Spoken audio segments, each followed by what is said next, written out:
Good day, everyone. I hope you can hear me.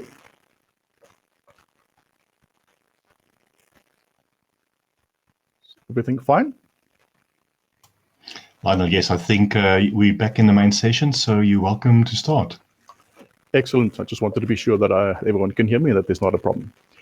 Thank you, Zenzele, and thank you, Johan, for the introduction. We really appreciate it. And my name is Lionel Bisschoff from the consulting company Learning Machines. And today I'm just going to talk to you for 20 minutes about service organizations as automated intelligent agents. So yes, Learning Machines, we do big data, machine learning, and more cloud solutions. And we're also a Databricks partner, and we really love their platform. And I'll maybe tell you a little bit more about it as well. So data, all of us on this conference, I guess much of our time is spent and our lives have been spent working with data. And in the past, a lot of the focus about data was preserving the data. And probably the best thing we did with the data was then to present it to humans. But a different way to think about data is not about sort of capturing it from systems of record and so forth and then presenting it to humans, but rather to think about data as its events. Events are occurring, and how is the organization, your organization, reacting to these events? And once we start thinking like this, our organizations can start acting much more like intelligent agents. So intelligent agents, it's like humans, rabbits, any living creature on the planet is basically an intelligent agent, where events are occurring and we have sensors like eyes and hearing and so forth, where we can capture what is happening in the world around us. And we can also enrich that information. So let's say a ball is traveling in my direction. I can tell by my past experience that the trajectory of the ball is going to be such that it's probably going to hit me in the face. But I can only know that by the fact that I've built up a model of the world and I have an understanding of the world. So I can take these events and I can interpret them in some way by enriching them with my previous experience. And based upon that and my goals, I can make a decision. And clearly, if a ball is traveling towards your face, your goal might be to get out of the way. And we're able to act so that we can, hopefully get out of the way of the ball. And should we fail, we hopefully learn to do it better the next time. So these intelligent agents about understanding the world, being able to sense what's happening in the world, make decisions and act towards achieving their goals and doing better over time. Now, our organizations, they are intelligent agents. They've been intelligent agents forever. The events are occurring in an organization, and the organization is able to take actions. And inside the organization, there is knowledge that has been built up over time, and it has the ability to make decisions on what actions to take. Now, you don't need machines, computers, or data to be able to do this. We have been doing this for hundreds of years, but every cog in the machine has been a human. So humans speak to each other, and we type things in maybe, or write things on a piece of paper, and we talk to each other, we make decisions, and we act by doing certain things. But what's possible these days is that we can do it in a much more automated fashion. So, a typical example is, let's say an event occurs, which is a client's balance falls below a certain threshold. Now, you would be able to stream all transactions that are occurring and be able to monitor all transactions and all state changes that are occurring. And you can then enrich that information. Let's say that last night you ran a batch job to pre-approve products for certain products. You can also get the customer's contact details and their contactability. You don't want to spam them. So, should you contact them about a potential product that you want to provide to them. So once you've got all this information enriched onto your event, you as an organization can now make a decision, which is offer an overdraft product via the app channel and then act upon that. So being able to send the customer a message on the app to say, your balance has dropped below a certain amount. Would you like an overdraft? You've been pre-approved. Click here and you'll get it.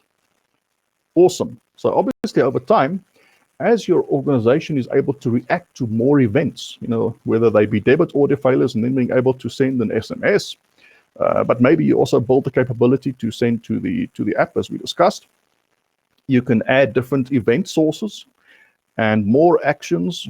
And as you do this, you are creating the infrastructure for your organization to become an automated intelligent agent, because these events are now reusable. Clearly, in the center, though, we need that enrichment and decisioning capability. But over time, as you integrate more events and enable more actions, you're able to become more and more the service organization as an intelligent agent. Now, what is the tech landscape in which this is occurring? The tech landscape, and where can we create competitive advantage? So there are systems of record, the old sort of workhorses of many of our large organizations, whether it be in insurance or banking or so forth. Sometimes mainframes, but mostly quite oldish systems, and they do their jobs. Then there are systems of engagement. There's been massive innovation in this space over the last 10 years, especially the last 5 years. And there are now websites and apps and USSD and SMSs and all kinds of manners in which you can execute transactions in which humans can interact with these systems of records. And there's been massive innovation in this space, and every day more and more capabilities being added into these apps and websites and being able for humans to interact with these systems of records in human-friendly ways. What is really also heating up in the last 5 years are these systems of insight. And not only humans looking at Power BI cubes anymore, it is about using the machines. So the machines are brilliant at spotting patterns. The same way that we can easily recognize a face or recognize an object, computers can do that now as well, as you know. And not only can they do that also for text and for pictures, but they can look at thousands of numbers or pieces of text that are streaming in, and they can at great speed identify potential patterns in this information. And we can use them, we can train them, like propensity models. If you can take 1,000 features and whether customers took up a certain product in the past, these machines can spot these patterns to determine which customers might be likely to take up a certain product at a certain time.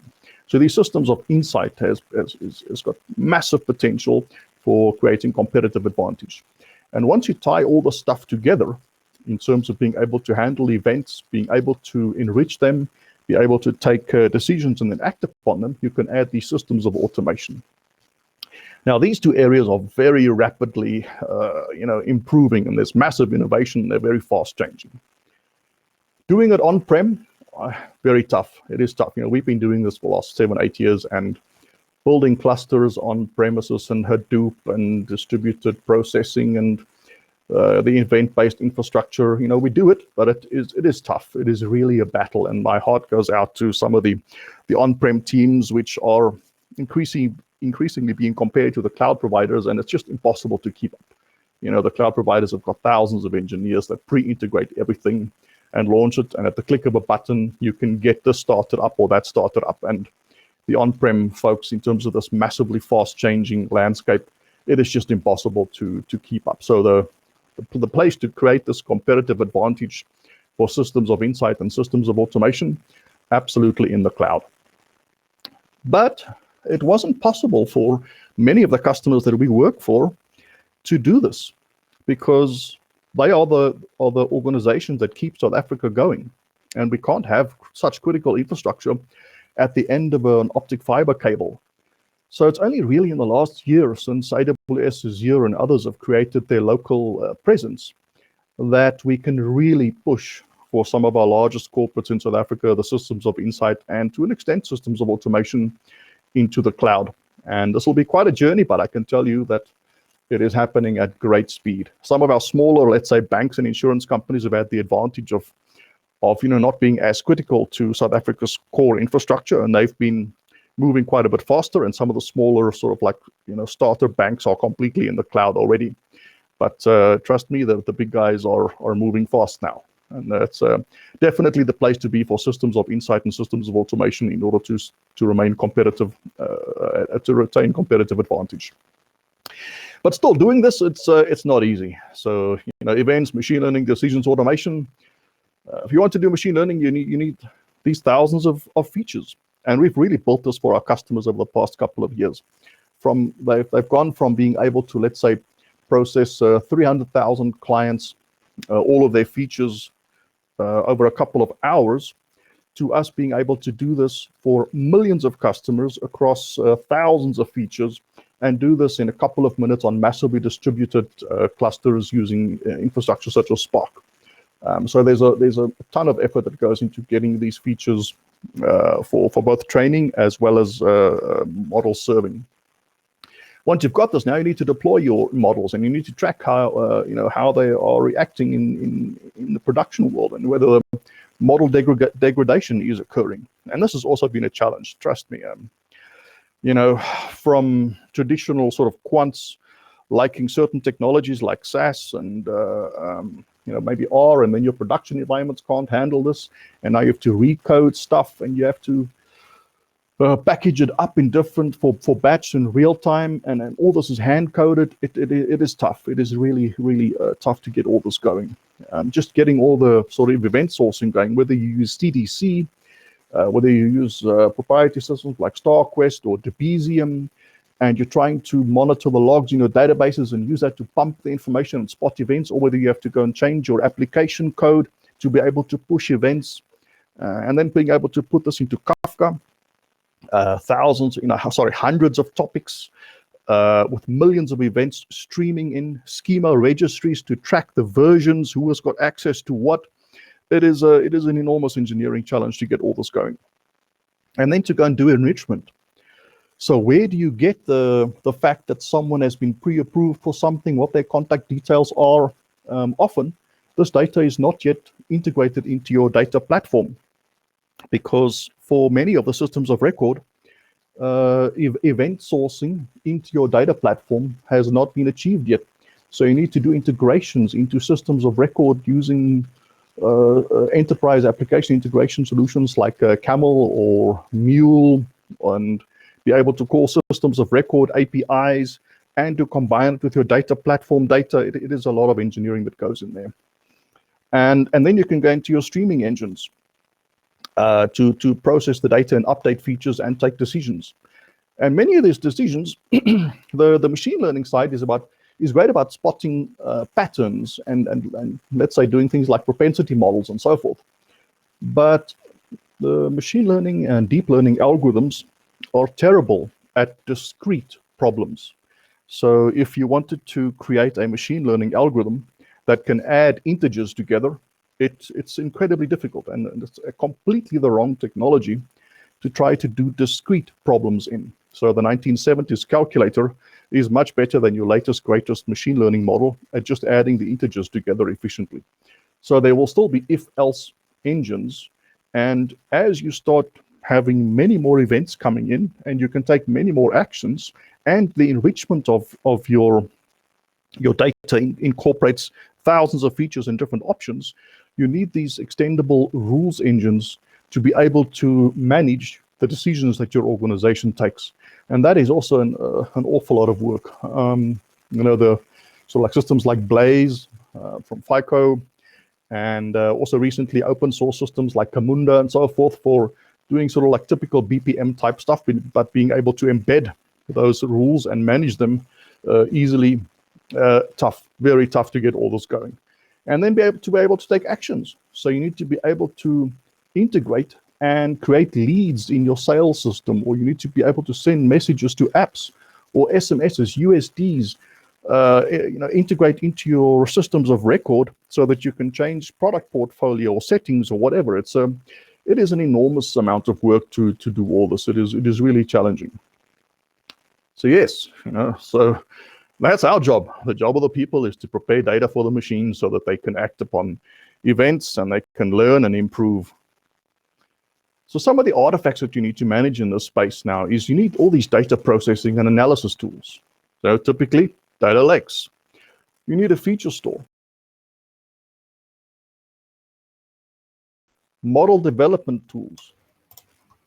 Seems, Lionel, sorry, we missed you, or you dropped off there for a little bit. Are you back? I hope I'm back. Am I back? Yeah, I can see you. I don't see your slides anymore, so maybe I should reshare. Yes. Sorry about that. That's you never know where there's a power failure and towers go down and things like that anymore. I'll let you know when I see your slides. I'm trying.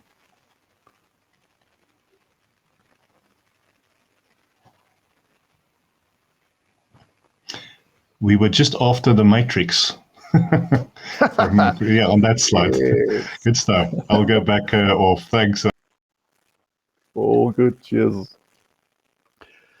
So yes, we're all Morpheus and we have to keep the machines happy. But if we can keep the machines happy enough and we can automate enough, we can all be on the beach drinking cocktails. I know it'll take quite some years before we get there, but for the time being, the folks like us who are trying to automate the world, we're very busy, trying to get the data in a shape that can make the machines useful for us. And there's a lot of stuff that you need to put in place to make this work. So data processing and analysis tools so that you can get your data into a data lake. Am I off again? Seems we've lost. There we go. You're back again. Sorry, must I reshare again, or what's happening now? I can't. No, it seems like when it kicks you off, that the slides disappear, Lionel. Gosh, I'm sorry about this. I'm not sure what is happening, folks, but let's do it again. We've got 4 minutes left, but let's see where we can go. I find that just your talk so interesting. Can we just please go on for another hour or so at least?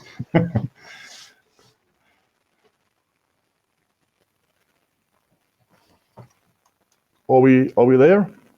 We're there. I can see. Okay. I'll go quick. So there's a lot that we need to manage in terms of feature stores, model registries, serving tools, etc., metadata to tie it all together, and then bring all.